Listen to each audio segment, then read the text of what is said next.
Hi guys, welcome to my channel. మీకు scams అయితే ఎక్కువ జరుగుతాయని చెప్పారు కదా.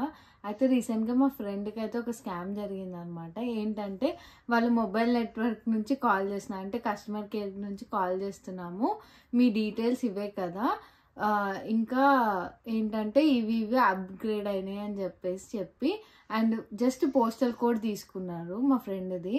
సో దాని నుంచి వాళ్ళు ఏం చేశారంటే ఆర్డర్ పెట్టారనమాట. మొబైల్ నెట్వర్క్ నుంచి ఇక్కడ ఏంటంటే యాప్స్లో మనం కొన్ని ఐటమ్స్ అయితే కొనుక్కోవచ్చు. అట్లా వాళ్ళు కొన్ని ఆర్డర్ పెట్టారు. ఆ బిల్ అంతా ఈ అబ్బాయికి యాప్లో అప్డేట్ అయింది. ఇదేంటి ఇలా అయింది అని చెప్పేసి కస్టమర్ కేర్కి మళ్ళీ కాల్ చేసి కనుక్కుంటే వాళ్ళు మేమైతే ఎలాంటి కాల్స్ చేయలేదు, ఇది స్కామ్ జరిగింది మీది అని చెప్పేసి చెప్పారనమాట. వాళ్ళైతే ఆ మనీని రిఫండ్ అయితే చేశారు.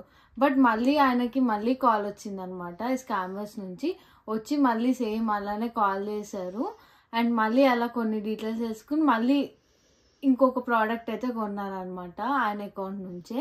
సో ఇంకా డౌట్ వచ్చి మళ్ళీ కస్టమర్ కేర్కి కాల్ చేస్తే మీది స్కామ్ అయింది, సో మీ అకౌంట్ అయితే హోల్డ్లో పెట్టేస్తున్నాము, మీకు అయితే యాక్సెస్ ఇవ్వట్లేదు, ప్రజెంట్ ఓన్లీ మాకే ఉంటుంది యాక్సెస్ అని చెప్పి చెప్పారు.